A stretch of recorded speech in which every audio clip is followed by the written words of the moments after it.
This is the I Love Success podcast. I'm Peter Jabrukovsky, and I have made a vow to myself to help as many people as possible to achieve their dreams. Let's get started. Hey, and welcome to this week's episode of the I Love Success podcast. We just finished recording this episode with Laura Zerra, a modern-day hunter-gatherer. She's experienced so much in her life.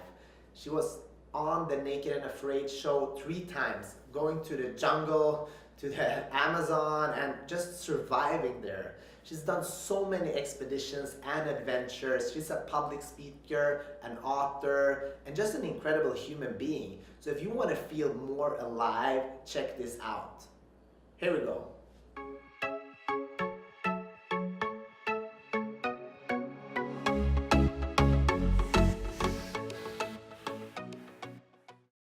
Welcome, Laura. Thank you so much for having me. Yeah, that was just a little bit of an introduction. When I did some research about you, I'm like, wow, this girl has done a lot. Yeah, people ask me like, oh, what do you do? And I never really know how to answer that question. Yeah, I live, right? Yeah, exactly. So, who is Laura really as a person? That's a really great question. I mean, I think we all have the image that we kind of try to bottle and present ourselves as, but there's always so much more, right? Yeah. I think when I try to think about who I am, I think about those parts of myself that haven't changed. Because I think we're all in this constant evolution of changing and, becoming whatever that best version of who we are is. But I mean, I think back to when I was a kid and you would not recognize me. I was the most painfully shy, awkward, sad kid. And that is in such stark contrast to who I am as an adult. And I guess I always was just a weird kid that never fit in. And I knew that the things I liked to do were a little different than the norm, and all I wanted to do was fit in and be like everyone else. I think like most kids, right? But I think a big part of my journey was realizing that when I was doing those things that I loved, like the parts of myself that I tried to keep hidden from everyone, like when I was pursuing what I loved, I was the most happy. But it wasn't until I was an adult that I could really fully embrace that and own that. So I think like a huge part of my journey has been embracing the parts of myself that are weird and are different. You know, I think we all want to be the same when we're growing up, but if you're like everyone else, then you're replaceable. So for me, it's been just really embracing those weird, crazy parts of myself and knowing that if I follow what it is that makes me happy, that's ultimately going to lead to my own happiness. So it's been kind of crazy getting there. You'd think it'd be easy, right? Yeah, it's a long journey, and I'm glad that you're sharing this. So can you just talk about why were you sad when you were a kid? It's so funny. I actually cried every single day from preschool up until like the 5th grade, and it was really embarrassing. Like I would go to school, and I remember walking down the hall to my class, and I just remember fighting tears and crying every day and telling all the other kids it was allergies because they're like, what is wrong with this girl? Like she's bawling her eyes out, you know? And I just remember this deep sadness of feeling like nobody understood me and I just didn't have many friends and I just felt really alone. And so that's really hard when you're a kid. School was like the worst thing ever.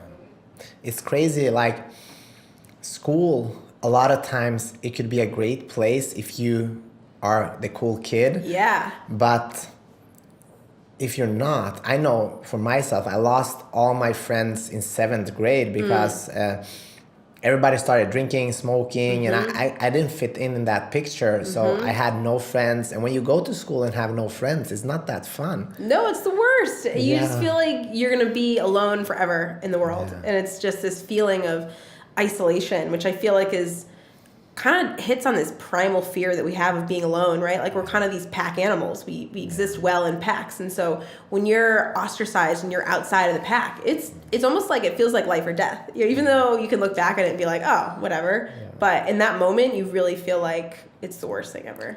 But it's funny though, because a lot of the kids that peak in high school or earlier, they usually, their life is not always getting better, right? And people like that, like you and me, that are kind of awkward, right? Right. In some sense from the norm, we keep growing. Oh yeah, it is funny. I mean, I talk to kids. I've had people reach out to me since the show that I went to high school with, kids that used to pick on me relentlessly, and of course now they're, oh no, I always liked you. I'm like, but they always message me, they're like, man, high school, that was the best years of our lives, remember that? I'm like, are you kidding me? I was like, everything has gotten so much better since then. Yeah.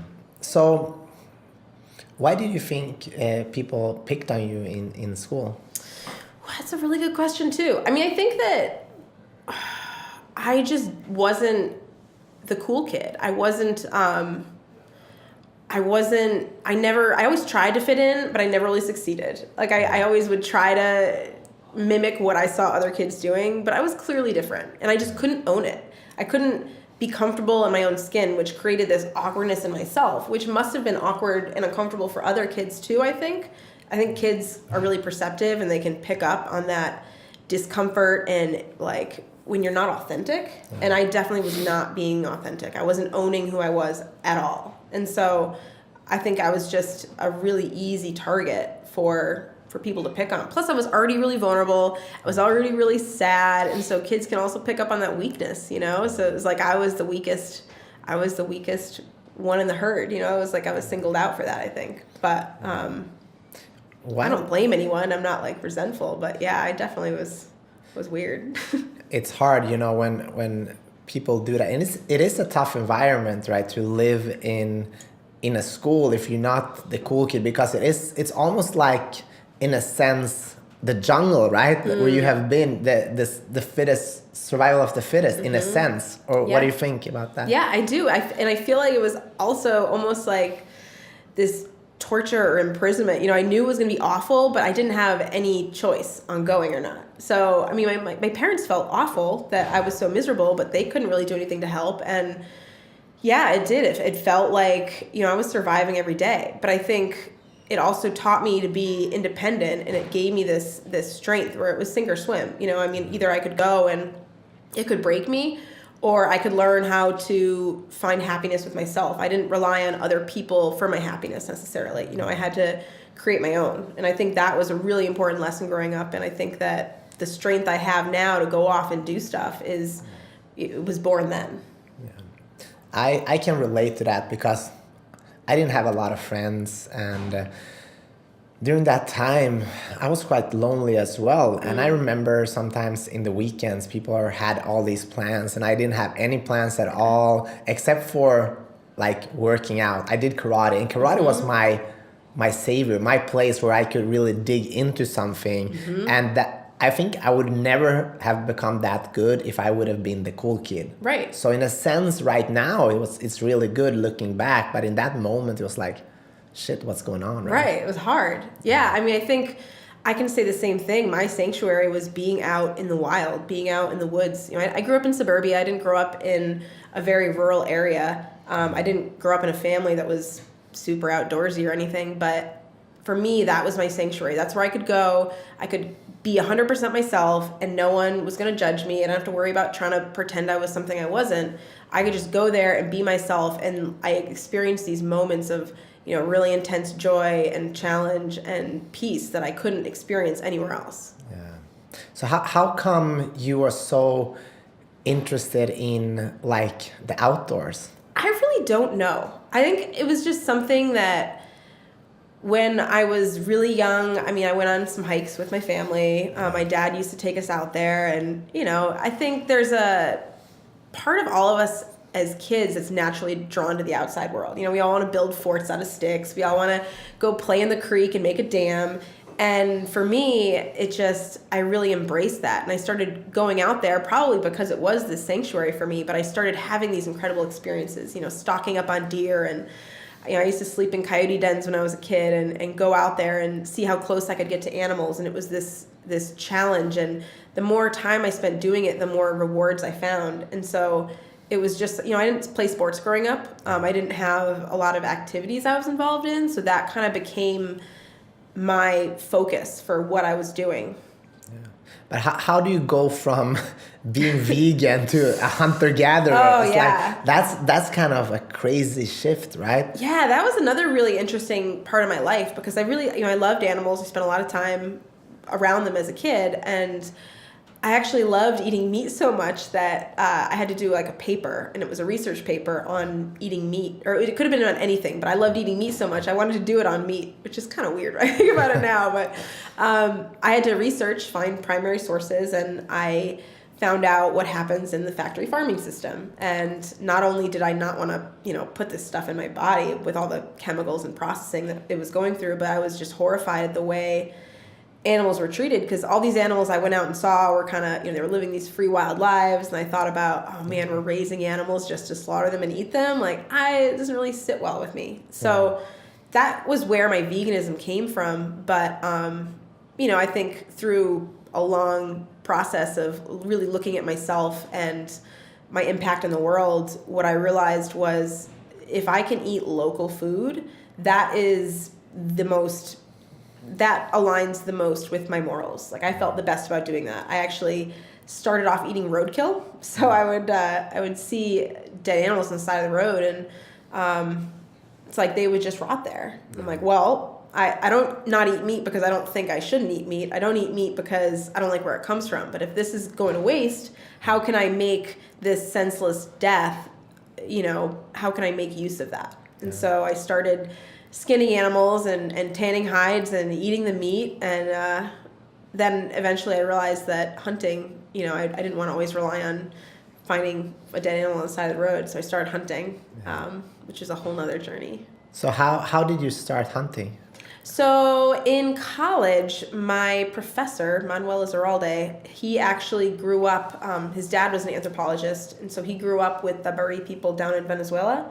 And he pretty much grew up as a kid in the tribe. So he learned how to make bows out of, chunks of a tree, and make his own arrows, and go hunting in a very primitive way. And when I met him in college, I was like, I need to learn this stuff. This is like, I'd never met anyone who knew that kind of thing. The internet wasn't what it was. It was, impossible to just go and look this stuff up. So I asked him for help, and he was my mentor in the early years, teaching me how to build my own bows. And when I first got into tracking, it was with him, and my first time going out hunting was with him. So it was all like this very, very experiential learning process. Can you just talk us through what is a hunter-gatherer, and like for people that don't know, and how does this start, and just walk us through that? Yeah, I think no matter where you came from, all of our ancestors lived and died with the land. They figured out how to be kind of a human animal and work with the land and gather everything they needed from it, from shelter to water to food, both plant and animal based. So for me, a lot of what I have been trying to do in my life is fill that role of a human animal. And, I'm not running out and, I still have a car. I'm not completely ignoring the fact that I do live in 2018. But it's so funny. I just want to tell everybody, when I met you downstairs here, you were with this big bike, and you were like, when we scheduled this, like, I'm coming from San Diego. So when I saw this bike, did you bike here? Because you texted me, I'm going to be a little bit late. I'm stuck in traffic. I was like, did you really bike here? Yeah, bike traffic was really rough today. A lot of people out there pedaling. It's so funny. Yeah, sorry. But, it wouldn't be the weirdest thing I ever did. Let's just put it that way. But yeah, it's just been about really connecting with that more primal side of myself and being connected to everything. But I think being connected to the food I eat has been really important for me, and understanding where it comes from and taking part in it. And I think it's something that a lot of people would be interested in doing, but it's really hard with the way our world is set up. Yeah. And how does it feel to hunt something down and to kill it?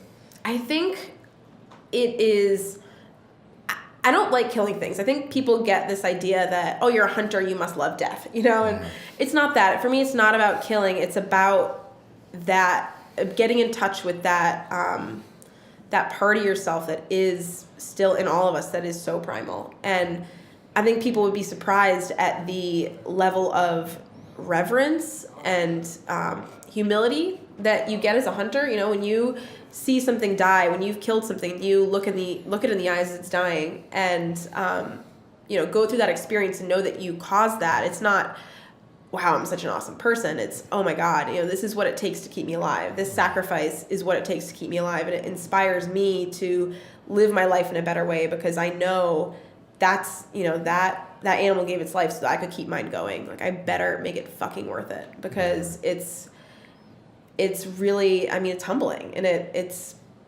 just not something that's easy. It's this huge respect, and it's, I think I bring that into the rest of my life, and as crazy as it sounds, I think it's made me a better person. And you only kill with bow and knife?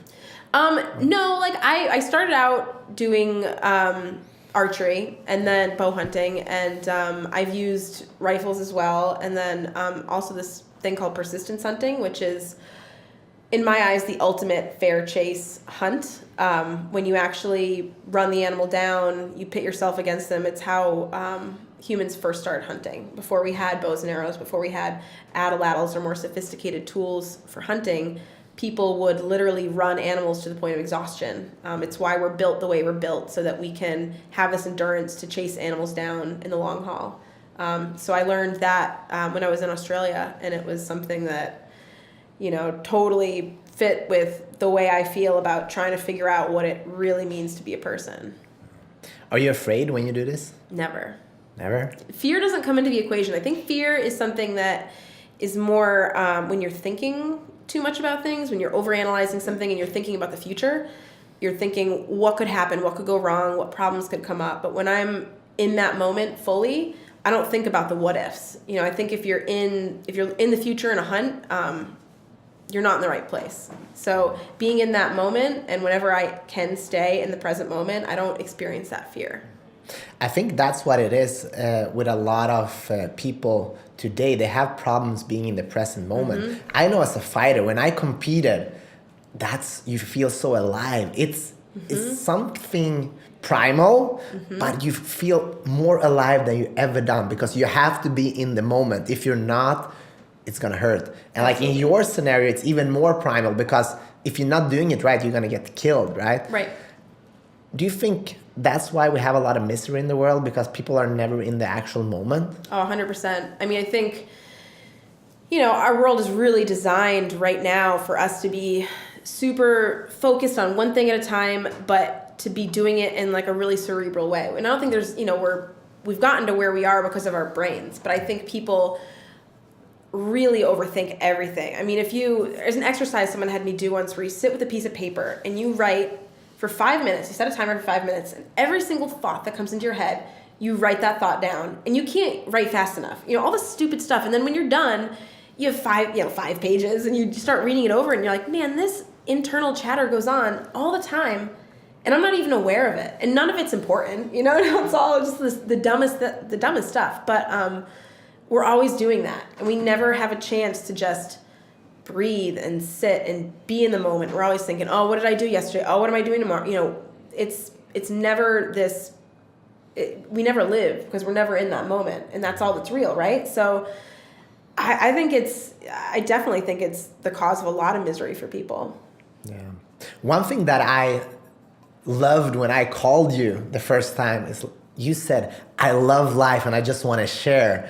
And when a person says that without getting that question, something happens in my body. It's like, holy shit, this person is alive. Can you just walk us through how can you be so alive, and how can other people also be alive? Yeah, and it took me a while to get here, and I think it's funny. Like, this is kind of embarrassing, but the other day I was actually driving. I was going up to spend some time in Vegas, working at a forge. I spent some time up there, and I actually just started thinking about how much I love my life. I actually started crying. I was like, it wasn't because I was upset. I was like tears of joy, because I was so happy that I just love my life so much, and all the little problems we have, all the little things that come in, when you really look at it, is it really a big deal? You know what I mean? I think for me, reaching that point has been about embracing the contrast that we have in our lives, where, yeah, I have bad days, sure, but I know when that bad day's happening that it's going to make the good days all that much better. And when you really look and feel that gratitude for the things you do have in your life, and we get to choose what we focus on. If you focus on, oh, this happened and this is terrible, and that's where you live, you're going to be miserable, but if you can focus on the smallest positive thing, I mean, going out and having the experiences I've had where you go out and you starve, I get joy out of walking into a grocery store because I look around and I'm like, this is amazing. I can have any food I want right now and it's all just here and I can eat it. And I wouldn't have that appreciation, I think, if I didn't go through the bad times, right? So like the contrast of the really hard times makes the good times all that much more amazing. And I think a lot of people live in this very comfortable state of, everything's kind of the same. Nothing's ever really that bad, but nothing's ever really great because of that. It's like when you don't push your edges, when you don't push outside your comfort zone, when you get in these patterns, everything just kind of stays on one level. And I don't think as humans we were designed to be on that flat, even level. Life was highs and lows. You might not eat for a week and then there's a huge hunt and you gorge and feast on this massive meal and like celebrate until you pass out because you're so full, and I think we're missing that today. And I think most people are. And I think it's something that people really have to seek out. I don't think it just comes to you. Yeah. Did you learn this a lot when you went on the show Naked and Afraid? I think by the time I went on Naked and Afraid, I'd already done so many other really extreme things that I kind of already was there. I think one of the things the producers told me a lot, I mean, they tried not to talk to us a lot, but one of the things they said to me was like, Laura, you're too happy. Like, no one's like, you're smiling all the time. You're out here starving. What's wrong with you? Like, are you crazy? And I'm like, well, yeah, I'm crazy. But also, doesn't mean that just because you don't have a comfortable bed and food and clothes that you can't enjoy an experience. And I think for me, it's been about enjoying an experience for whatever it is and realizing that if you're focused on, oh, hey, this sucks, it's going to suck. But focusing on the fact that, the amazing things that are going on. There was this one time I was in the Peruvian Amazon. The mosquitoes were so bad, we had these bags that carried our mic packs around. We had to wear them all the time. Well, at night, the mosquitoes were so horrible. We took these burlap bags, we wore them on our heads, not because the mosquitoes were biting our face, which they were, but because the mosquitoes were so thick, we were actually choking on them when we tried to breathe. So this bag acted like a filter to like filter the mosquitoes. So it was pretty rugged. But we went down, me and my partner out there, EJ, we went and we sat down by the river because we weren't going to get any sleep because it was awful. And there was fireflies all around us. We're sitting on, the banks of this little tributary of the Amazon River, and there was this lightning storm that was downriver. And you could just see like this lightning just flashing in the sky, and just the moon was still, and the stars were still glowing above us because the storm wasn't over us. And there were these fireflies everywhere. And I was looking around and I was like, who gets to do this? It was so amazing. And I could have chosen to focus on the mosquitoes, or I could have chosen to focus on the beauty of that moment, and I was lucky enough to be with someone who also could be like, no, this is awesome. And it was one of the most incredible, beautiful experiences of my life. But for someone else, that might have been their hell. So I think that I kind of had built that mindset by that time, and I think it really helped me when I was out there. But I think it helps me all the time, like in every aspect of life, not just when I'm out there starving and naked, So what happens when you are left alone, naked in the jungle? What really happens to your mind, to your body? And can you just walk us through that? Yeah, I mean, there's so much to do because you're starting with nothing. So you really have to figure out what your needs are and prioritize how to, what needs you need to meet first, and then figure out how to meet them with what's around you. But in a sense, it is so freeing because even though, you have to meet all your needs, that's all you have to do. You don't have to worry about, what appointments am I missing? What phone calls do I have to make? What emails did I get? There's this ultimate freedom because all you have to think about is, what are my needs right now? And all you have to do is meet them. So in a sense, it's so much easier than the life that we all live every day because it's simple and you know exactly what you have to do. So for me going out there, there's a huge freedom in it, and you get to live again in that moment, because you if you're not living in that moment, then you're going to be in trouble. So yeah, it's one of my favorite places to be. It's almost like a de-stressing time when I'm out there, even though to some people it seems, really scary and dangerous and crazy. It's almost like, oh God, I can just relax now. Yeah. Were the moments that you were thinking that you were gonna die? In retrospect, yes, but in that moment, I never let death cross my mind. I never let my own mortality be something that drives me, because I think the second you start thinking, I'm going to die, you have excluded any solutions you could have to your problem. So, I've been really cool. I've gotten hypothermia, but in that moment, it's not, oh my gosh, I'm so cold, I'm going to die. It's, I'm so cold, what can I do to make myself warmer? So it's, again, focusing on how can I be proactive? What can I do that's positive? How can I get myself out of this situation that's bad versus this situation is so bad and I'm just sitting here thinking about it. So what do you do when you meet bitter people that are complaining about some small stuff, like in everyday life? Because you've been through like crazy shit, and what do you feel when you hear people complain? Oh, I just feel bad for them, because that is such an awful place to live. I mean, I've had some really rough times, and I still know that, even in a few seconds that your mind goes to those places of just feeling helpless and powerless and like you're a victim to your circumstances, that is such a terrible place to be. And when people live their lives stuck in there, when people tell you their problems, 99% of the time, it's not really that big of a deal, and even if it is a big deal, it's temporary a lot of the time. And even if it's not, I've met people who are facing just the most horrible things you'd never want to face, and you can still have a positive attitude and move through it, because I don't know, life is too short to be miserable. And I think, life's often shorter than we think. Nothing's a given, but instead of focusing on that, it's like focus on just enjoying every second that you do have, because it's pretty great when you do that. I love that. And also taking responsibility. Like, I have this rule for myself to don't blame others. Mm-hmm. Even when it's not my fault, I take responsibility, because then I have the power. Yes. And I can choose to change. If I'm in a bad relationship, I have a bad friend, maybe someone hurt me. Mm-hmm. Okay, they hurt me, but I have a choice here. Yeah.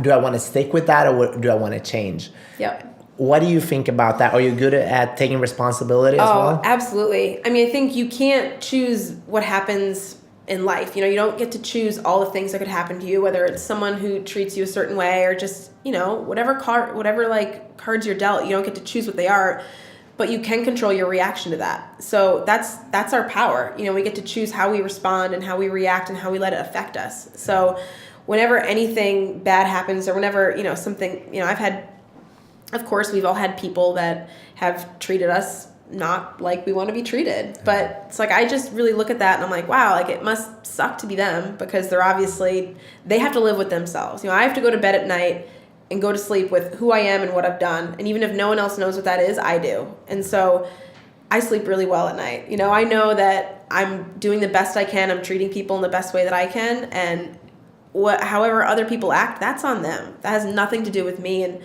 when someone treats you like that, it's not a reflection of you. I think realizing that and focusing on that and dealing with things that come up in life like that, it's like, yeah, I do have the power to change. When I mess up, I'll own that, because that's empowering, to say, okay, no, that was me that did that, but I can also choose to not do that next time.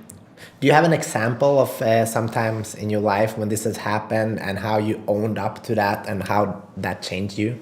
Oh, that's a really good question. I think just little things, even just like the way, like when I was younger, and, you don't necessarily always think about how. I think probably the biggest thing that I can think of is my poor parents. I really put them through hell.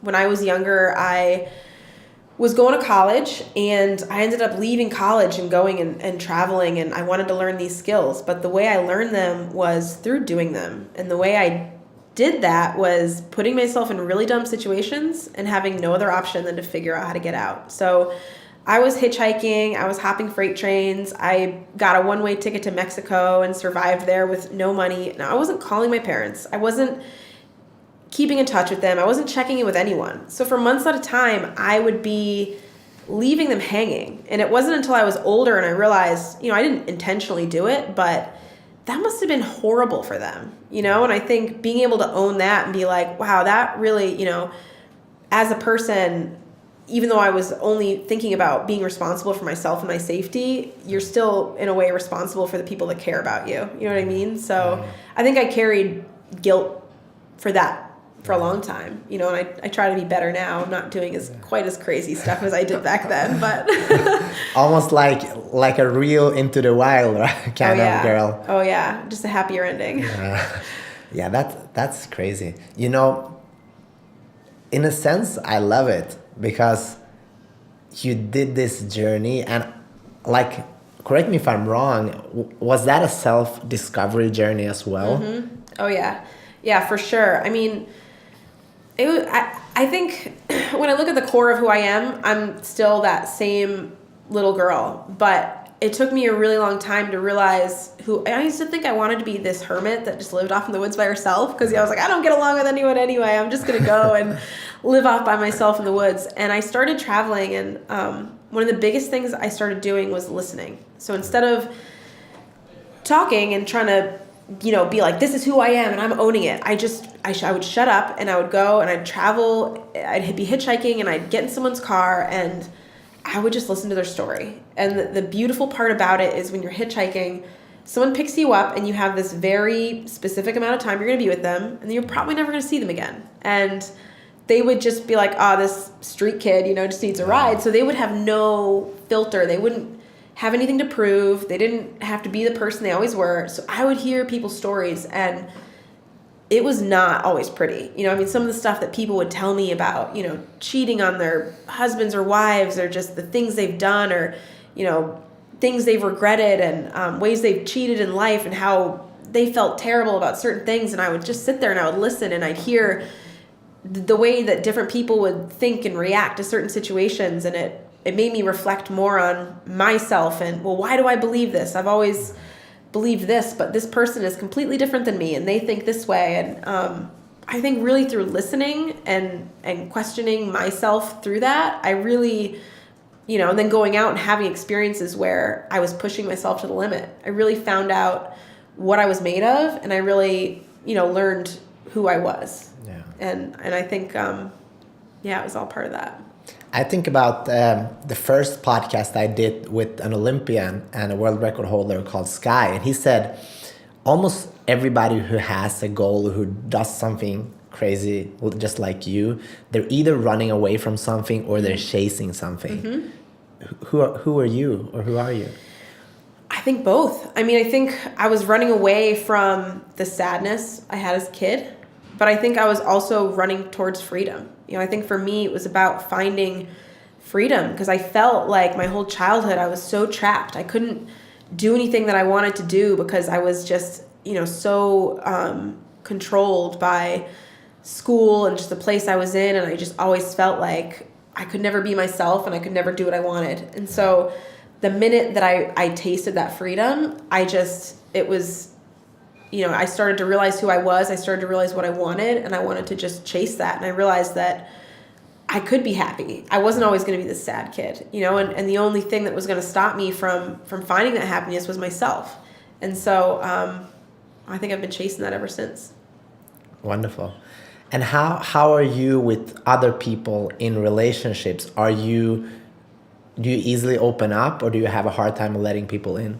I open up very easily. It's one of those things where I just have nothing to prove at this point. I don't have, I know that I'm strong enough to deal with whatever happens. I've had my heart broken. I've, been screwed over by good friends. I'm not scared of any of that, because when you shut people out, sure, you might protect yourself from pain, but you also protect yourself from the joy that you could experience, right? So I'm not scared. Like, I'm not scared of any of it. Like, I don't care if I can deal with whatever comes at me, but walls don't serve me. This is so cool. It feels like I'm sitting with a person from like a couple of 100 years back who was sent and put in this modern day world as a modern hunter-gatherer to just like teach us about being alive, right? I love it. I mean, if that's like one little thing I can give back to the world, like I just feel like everyone should get to experience what that feels like. Because I think that's why we're here. You know, I don't think it's to be miserable and calculated and to, you know, just suffer through it so that one day in the future we can be happy. It's like, if you're not enjoying this moment, what's the point? I don't know. I give people so much credit for still being able to get through life when they're so miserable, because I don't know. I can't imagine what that would be like. It'd be awful. Yeah. It's incredible. So what would you tell if, let's say someone's listening now that is working in a corporate job, put on extra weight, always eating pizza for just like fucking bored with their life. Like, what am I doing?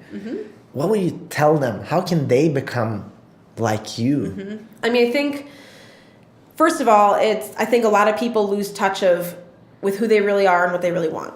So I think it's really important to figure out what it is you want, what makes you happy, what drives you, to think about circumstances where I don't have a job, I don't have all these responsibilities. What would I really do? You know, is it traveling? Is it helping people? You know, what is it that you want and that you're passionate about? So I think people really lose touch with that part of themselves. But I think sometimes even that can be hard to find. And I think one of the biggest things that I've seen help people, that helped me, was to find whatever your edge is. So whatever makes you a little bit uncomfortable, whatever makes you, that's not something I would normally do, that's outside of my pattern, and then go and do that. Push that edge a little bit. You know, it doesn't have to be extreme. Like, you don't have to like strip your clothes off and go run out in the jungle, but something that makes you a little bit uncomfortable and uneasy. And if you can go and you can do that thing, you know, talk to that stranger you would never talk to, you know, go out on a hike that you'd never do because you were worried about getting lost. Just something small, some little step you can take.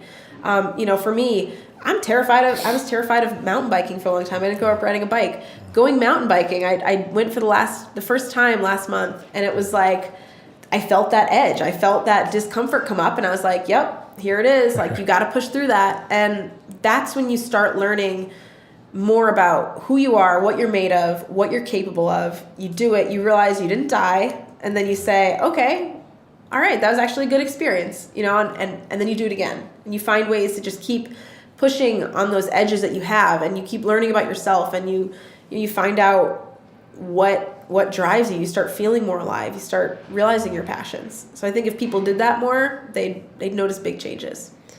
Yeah, I think so too. But it is a little bit tricky sometimes to take that step, right? Because Absolutely. You are afraid what is going to happen. How do you take that leap of faith to get started? Right. I think realizing that the reason that you're having that resistance is because evolutionarily, when you would take a risk, you know, if you broke a leg as a primitive hunter-gatherer and you were out somewhere in the middle of nowhere, that could mean death. So we're hardwired to be scared of change and taking these little risks. But I think looking at it with a really rational mind and saying, okay, what really is the big deal? You know, even I love writing things down, making lists, being like, what is really going through my head? What's really stopping me from doing this? And writing that down and looking at it and being like, all right, is this real? Or is this just something I'm creating in my mind that is just stopping me because, you know, I'm resistant to pushing myself. And I think most people realize that the excuses they have for not doing things, or the reason that they're not doing things, or they're uncomfortable, they're just excuses, and they're not real. And you know, it's still hard. You still have to push yourself through it, but I don't think there's anything worse than mediocrity. I don't think there's anything worse than being in that state of, well, I'm not dying, but I'm not happy either. You know, so what do you have to lose? One thing that I thought about is being comfortable in your own skin, because you were naked and there's cameras and everything. What would you say to people that, like, most of us, we don't want to go around naked and because we're not comfortable in that. Was that something that you had to work with, or did it come naturally for you? How can other people work with themselves to be more comfortable in their own skin, so to speak. Well, I think it's looking at where that's coming from and looking at what actually that fear is. Yeah. I think a lot of people are scared of judgment. They're scared of, being judged based on imperfections. And I think confidence comes from, again, realizing what you're made of, and also just realizing that, we're capable of so much more than we think. And the exterior stuff, like the aesthetic stuff, like it's not real. Like it's something, it's really funny. So I'm going out on this 3-week adventure, and I actually, whenever I go out, I end up losing a bunch of weight. So right now I've been eating like slices of butter that are like cheese, like putting them on things. And everyone's like, what are you doing? Like you have the craziest diet right now. Like you've put on 10 pounds in 2 weeks. And I'm like, yeah, like, because my body is here to serve me. My body's not here to look pretty for everyone else. I really worried about what people thought of me when I was a kid. And I realized that is the biggest trap that we can get into, is living life for everyone else and thinking,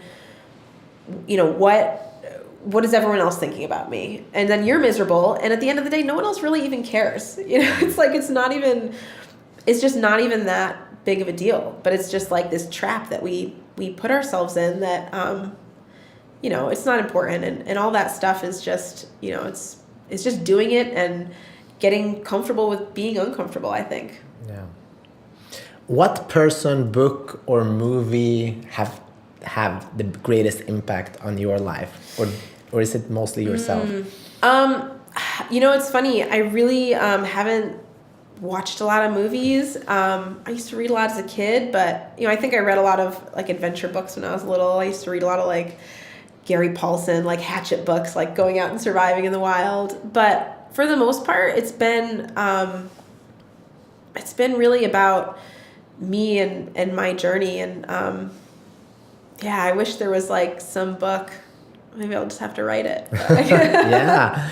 No, I love that also, because I think you're a person that has gone, it might have started as pain, but you took it as a driver to create something with your life. And now you're here, you're really alive and in the moment. And like, I'm so proud just sitting here with you, because I learned so much, because thank you. This is something that it's important for all of us. If we can be comfortable, maybe we don't all need to be hunter-gatherers, but we can do other things, right? And somehow feel alive. Right. And that's why we're like the I Love Success. We want to redefine success. We want to help people find their passions, go after it so they can feel alive. Yeah. Instead of just being mediocre, just as you say, and just like, I shoulda, woulda, coulda, all of that. Yeah. I do. I think it's different for everyone too.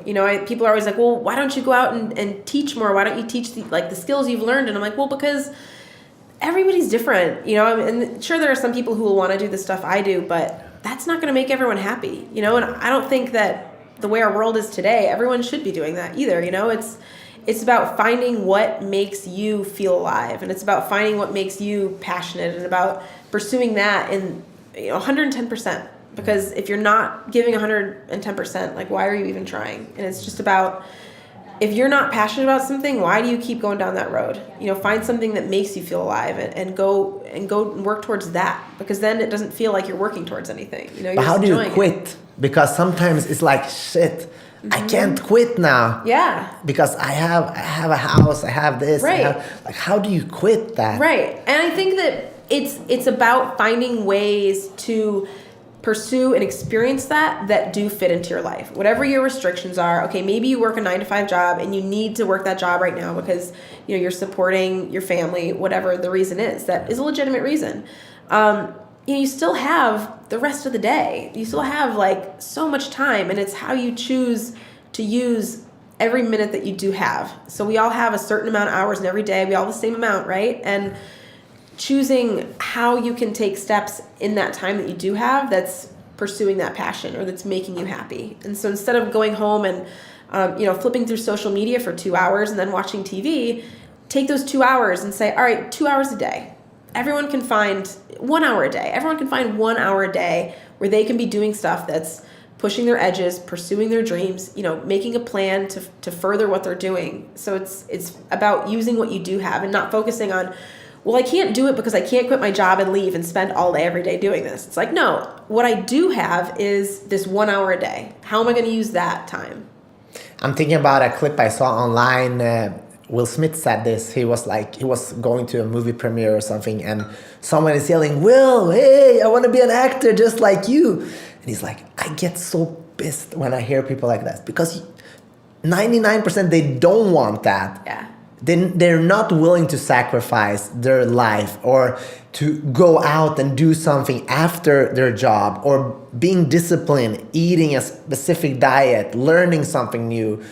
So you have to have that discipline too. Yeah. It's not passion is great, but after 3 days you might not have passion. Example being in the jungle, maybe you're hungry, now you got to survive. Yeah. Right? Yeah. And it's not, I think people think it's going to be easy.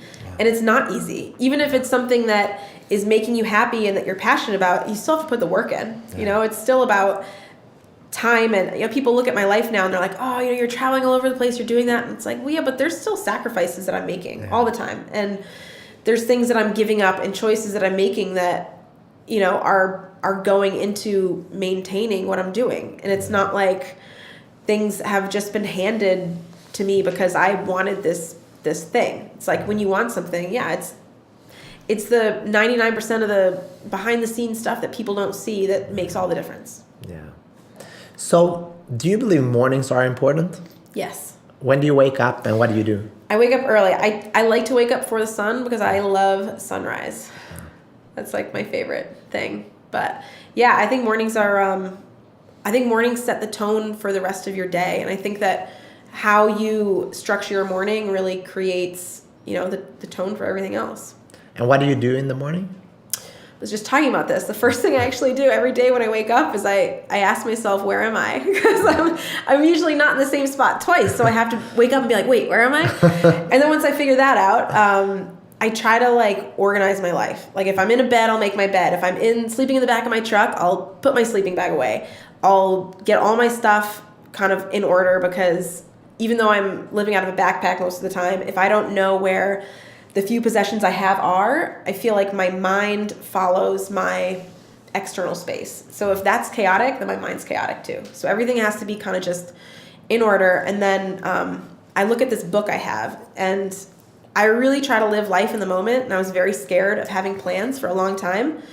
But then I realized that I was scared of plans because I saw them as limiting. But if I make my own plans, then I can change them whenever I want. So I'm actually really regimented as far as every night before I go to bed, I write in this book that I have, and I make my plan for the day tomorrow, so that when I wake up, I know exactly what I'm going to be fitting into that day. And I check and I make a plan about what I'm doing. And being organized like that helps me make the most out of every hour. You know, I don't say, oh, I have this to do at some point, and then mess around and fill the time in with crap. I try to be like, all right, I got this, and this. I want to get this done. And, you know, every time I do it, I don't do it on my phone. I do it in an actual book because I love crossing it off. There's something about that process of crossing it off. And, yeah, that's just, I like to just hit the ground running, because then, you know, if you do have extra time at the end of the day, like, you always end up filling it in with other stuff, and you already have that momentum going. You don't have to, you know, say, oh God, it's 1 o'clock, I haven't gotten anything done, because then it's hard to pick up the pace then. Yeah. Do you meditate, work out, or things like that too? Yeah, I do. I definitely work out, and I feel like working out is kind of part of the meditation, as well as being out in the woods in that present moment. So my meditation for me is more being in my body instead of in my mind. And so that can happen in a workout. I'm running my first ultra marathon in April. And so going out and running and being in my body and feeling what that feels like, and being out in wild places when I do that, I love that, because animals are a great feedback system. If you're depending on where your energy is and how you're projecting your energy, animals will either be closer to you or they'll scatter and be as far away as they can, and you'll never see them. So I feel like when I do it out in wild places, I really get that instant feedback of like where I'm at mentally. Yeah. I only have 2 more questions to you, because I know you have a busy schedule. And I don't want to keep you for too long. I don't want to have a knife in my back. I'll just take you with me on that crazy hunting trip I go on. So, first thing, when you look back at your life, what do you want to see that you have accomplished in this world? Everything. I mean, I think personally, like my own personal goals are to have as many experiences as I can, and to always have the next experience be the best experience that I have. So that drive is just what keeps me going every day. But as far as like a legacy goes, I think one of the weirdest things that happened when I was on the TV show is that I would get these letters from people, from a lot of parents. And they were saying, you know, my 10-year-old is running around out in the yard with a spear, you know, pretending they're hunting because they saw you and they got inspired. And that really changed something in me because I never really had that growing up. I never had someone that I looked up to that was like a strong outdoors person, certainly not a female one. And to be able to do that and to inspire people. But I think more than just inspiring kids to run around in their backyard with spears, like also just to inspire people to be whoever they are to the fullest extent, to the most intense expression of that. You know, like own who you are and then be that person 100%. You know, be the best version of whoever that person is and do it unapologetically. Don't worry about what anyone else is doing, because when you're 80 years old, you know, if you wake up and you realize you lived your life for everyone else, there's nothing you can do about it then. But at this point, you know, wherever anyone is, there is that power they have to choose their own happiness. And so if I can inspire anyone to do that, you know, even if I inspire one person to get up and make their life better, like it was all worth it. I love that. And the last question is something that I ask all my guests, and that is, we're all about sharing stories, but we want to share tools. And we want people, when they've listened to this and watched this, to really get off their couch and do something with their life. Yeah. So if you have one tip or tool, what they can do right now to get started working on their goals, their dreams, their passions, what would that be? Yeah. I mean, I think I would recommend what's worked for me, which is sitting down, and I'm a really big fan of journaling and writing. It just helps me get whatever's in my head out on paper, and then you have that accountability to it. So sitting down and just mentally vomiting onto paper what you're passionate about, what if there were no limitations, if you had $1 million, whatever in your mind is limiting you, if those didn't exist, what would your life look like? You know, what would you be doing physically? Where would you be at mentally? Just the craziest goals. If a genie came down and said, I'll grant you 10 wishes, you know, write those down.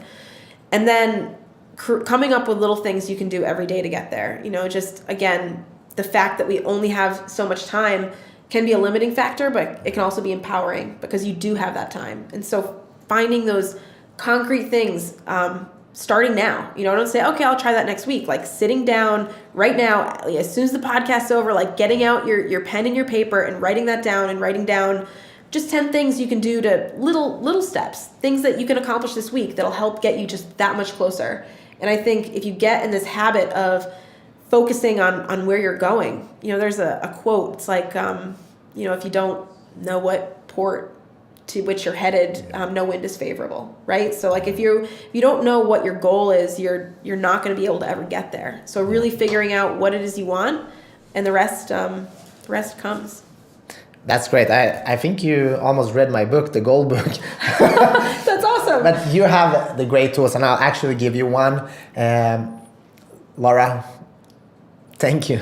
Thank you. Thank you so much for doing this. Me. This was incredible. I had a great time. I wish we could talk more, but let's have you back after you had some crazy adventures. I'd like to have a conversation with you and our friend Pat in the same room. I think that could be pretty cool sometime in the future. So thank you so much. Thank you. And thank you everybody for watching this and listening to this. This is what we do. We want to share stories. We want to help people. We want to help you to go go after what you want. If you like what we do, share this, because that's how we grow. That's how we can help other people. Don't forget to give us 5 stars on iTunes and just be part of this community and this movement that we are doing together. And thank you, Panos, for being a part of this community and sponsoring us. Check them out at panos.com. That was it for today. Catch you next week.